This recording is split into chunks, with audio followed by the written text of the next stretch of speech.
Hello everyone, আসসালামু আলাইকুম।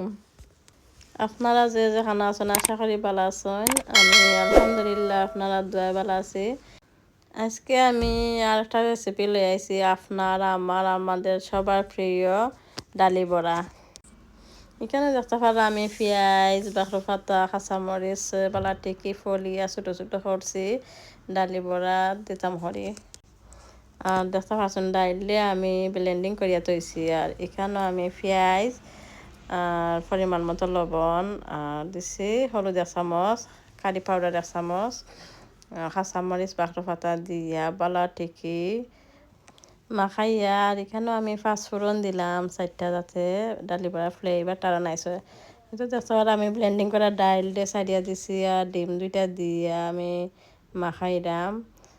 মাখাইয়া তো গিয়া আমি এখানে বালাটি মাখাইয়া আইলে তো আমি তেল গরম দিছি। তেল গরম হয়ে আইলে আমি ডালি বড়া একটা একটা করে সারিয়া দিলাম। আর সারিয়া দিয়া বালাটিকে ডালি বড়াটি আমি ঠানাইব। আমি আসলে ডালি বড়া একবারে সিম্পল বানাই, অতিরিক্ত মশলা টশলা দিই না, যতটুকু দিছি আমার লাগে না। আর ইলাহান বানাইলে আপনারা ট্রাই করবা, আসলে মজা হয়। আর তো আমি ডালি বড়া উল্টে দিলাইছি আর আমার বড়াটা নিয়ে আইছে। এখন আমি তুলি লিমু বড়া।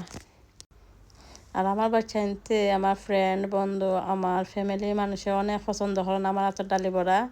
আর তারা খাইতে হয় অনেক স্বাদ হয়েছে। আর আপনারা ট্রাই করে দেখবা কিলান হয়েছে। থ্যাংক ইউ এভরিওয়ান, আসসালামু আলাইকুম।